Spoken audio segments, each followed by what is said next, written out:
Hello everyone, welcome back to शानॉलेज bank's YouTube channel. स्वागत है आपका एक बार फिर से शानॉलेज बैंक यूट्यूब चैनल पर।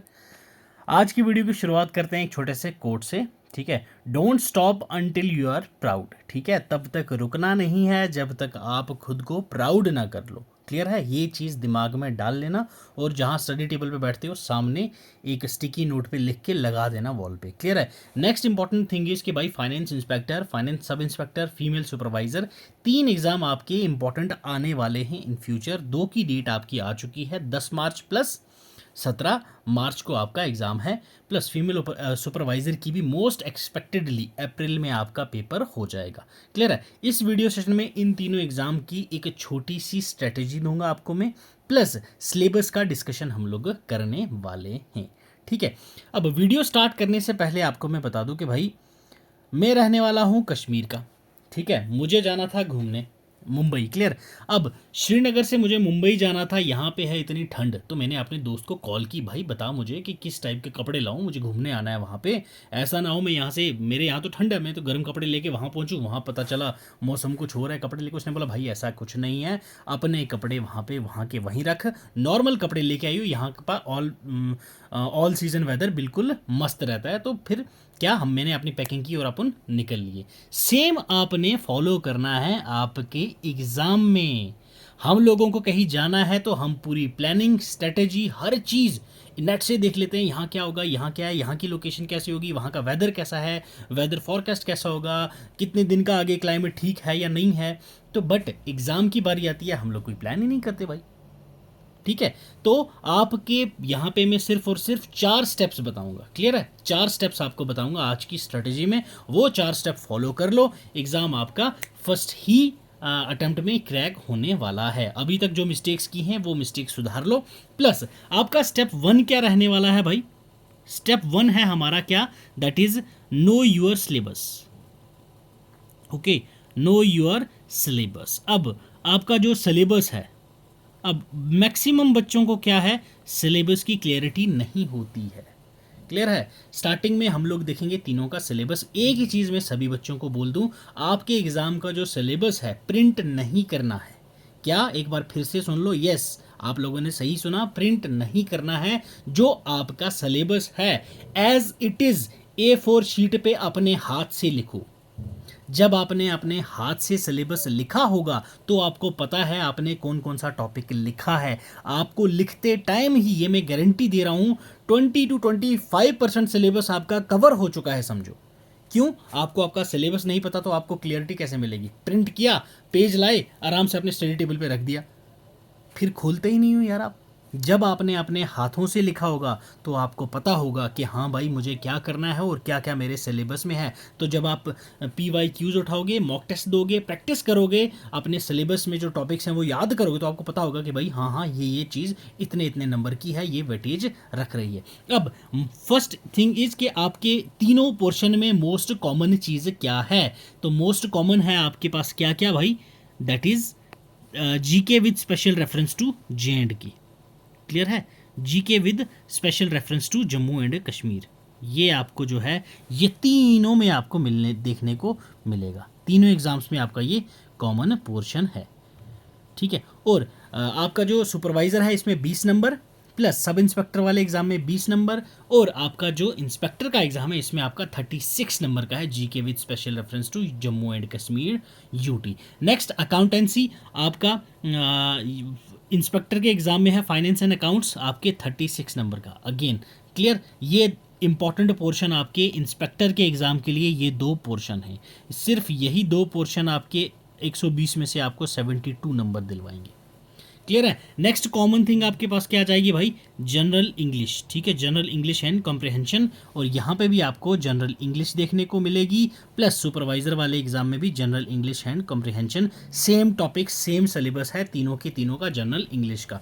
नेक्स्ट आ जाएगा इंस्पेक्टर के एग्जाम में आपको पॉलिटी का पोर्शन देखने को मिल रहा है 12 नंबर का।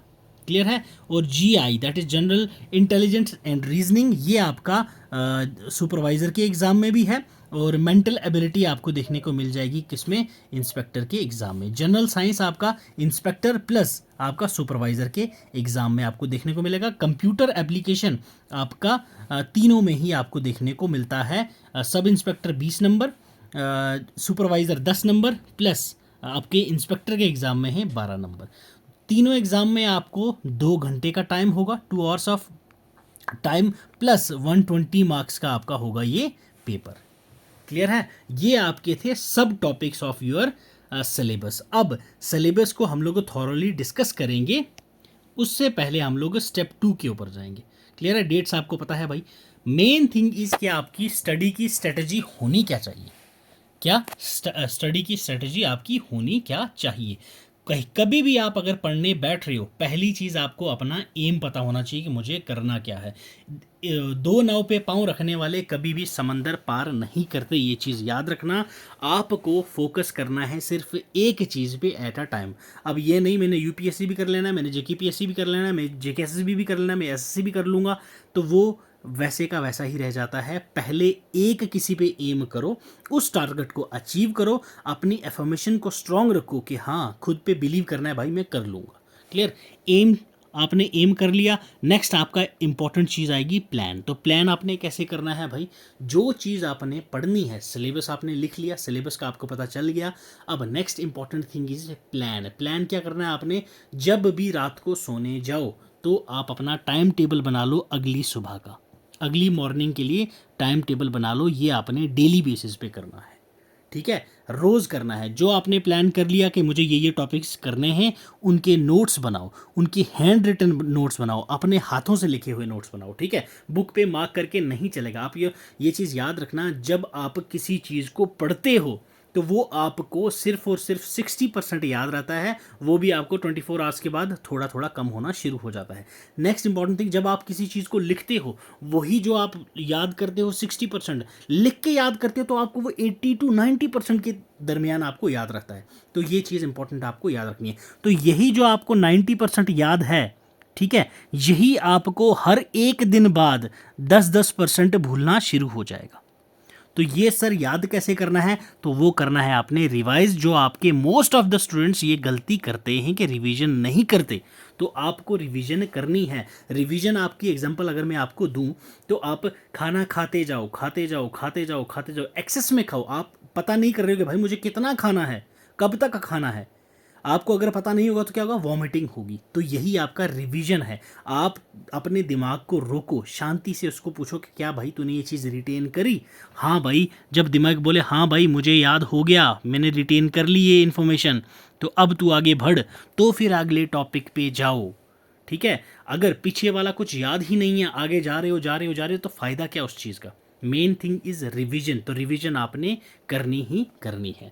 अब नेक्स्ट इंपॉर्टेंट एस्पेक्ट आपके पास आ जाता है भाई, क्या, आपके practice previous year papers, PYQs, previous year question से आपको क्या आइडिया होगा। जो आपके इंपॉर्टेंट टॉपिक्स हैं, जो आपके क्या हैं, क्रीमी टॉपिक्स, इनको मैं क्रीमी टॉपिक्स बोलता हूँ।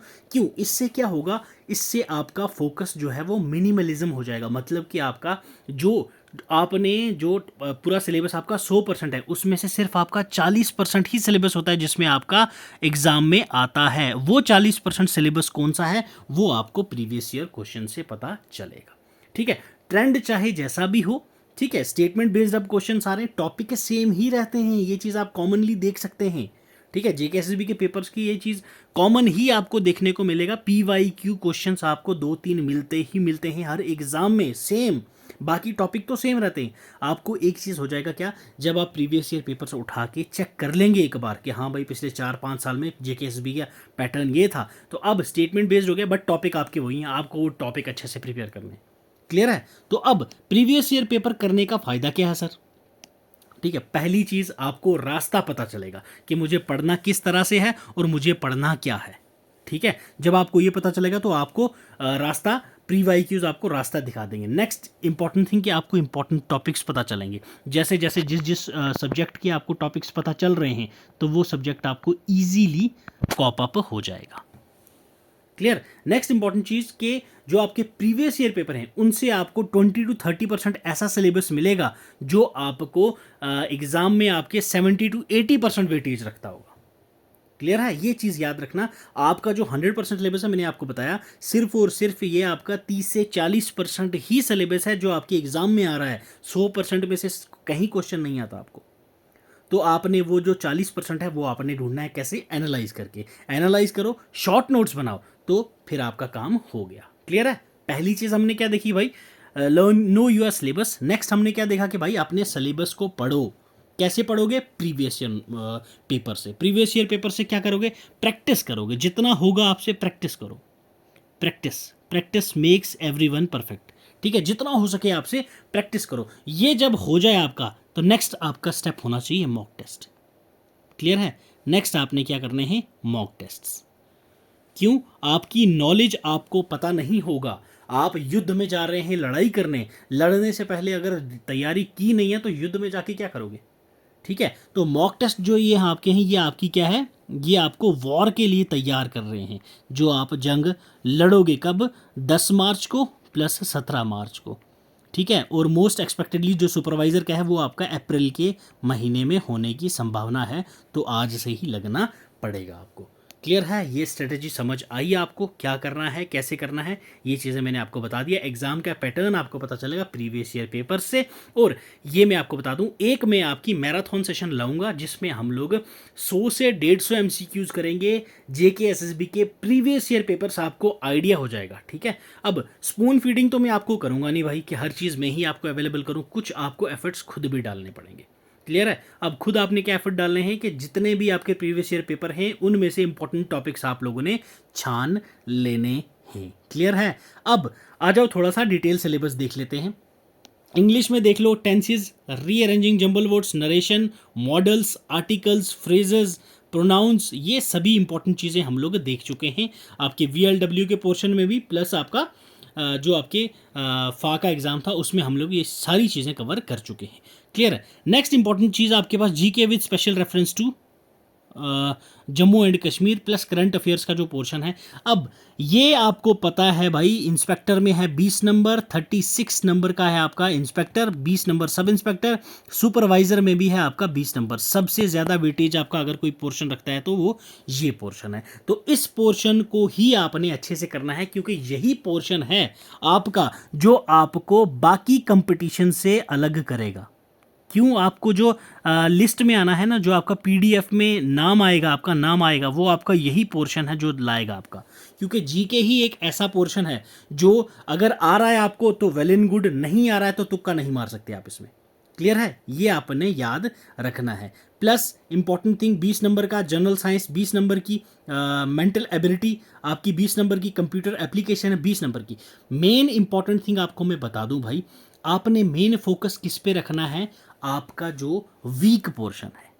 क्लियर है, जहाँ पे आपको लगे कि भाई ये पोर्शन मेरा वीक है। मान लो कोई स्टूडेंट जिसको लग रहा है कि भाई मेरा कंप्यूटर पोर्शन वीक है, तो बेस्ट इंपॉर्टेंट चीज़ ये करनी है कि आप अपने कंप्यूटर पे ध्यान दो। ठीक है, कंप्यूटर को स्ट्रॉन्ग करो आप पहले। ठीक है, क्योंकि भाई जो आपका वीक है, अगर उसको आप बोलोगे मैं लास्ट पे करूँगा, लास्ट पे करूँगा, तो लास्ट में आपके ऊपर इतना प्रेशर आ गया होगा कि आप बोलोगे चल इस पोर्शन को छोड़ ही देता हूँ। और ये देख लो आप लोग, 12 नंबर है आपका। ये एग्जाम्पल दे रहा हूँ मैं आपका। अब अगर किसी की अकाउंटेंसी वीक है, ठीक है, कि भाई मैं तो आर्ट्स बैकग्राउंड का हूँ, मैं साइंस बैकग्राउंड का हूँ, तो ये एक्सेप्शंस नहीं चलेंगे एग्जाम में। वहाँ पे 36 नंबर का सवाल है भाई, 36 नंबर मजाक नहीं होते। GK with special reference to Jammu and Kashmir 36, और ये दो एस्पेक्ट्स तो आपको विन विन सिचुएशन दिलवाएंगे। तो ये दो एस्पेक्ट्स तो आपको करने ही करने हैं। क्लियर है। तो बाकी आपको सिलेबस सिमिलर ही है, कुछ नया नहीं है इनमें। ठीक है, सिलेबस भी आपको दे दूंगा, स्ट्रेटेजी भी आपको PPT में अपने टेलीग्राम चैनल पे प्रोवाइड कर दूंगा, वहाँ से इनको डाउनलोड कर लीजिएगा। क्लियर है, समझ आई। कल से हम लोग करेंगे हमारी प्रॉपर तरीके से क्लासेस स्टार्ट। अब आप लोग मुझे बता दीजिए कि पोर्शन कौन सा स्टार्ट करूं, प्लस आपको किस टाइप से कराऊं, क्रैश कोर्स टॉपिक वाइज करवाऊं या फिर डेली MCQs करें कि टॉपिक एक्सप्लेन नहीं करो सर, हम लोगों ने अच्छे से पढ़ रखा है। रिवीजन करना चाहेंगे तो वो भी बता देना, अगर सिर्फ और सिर्फ MCQs करवाने हैं वो भी बता देना, तो वो भी मैं आपको करवा दूंगा भाई। क्लियर है?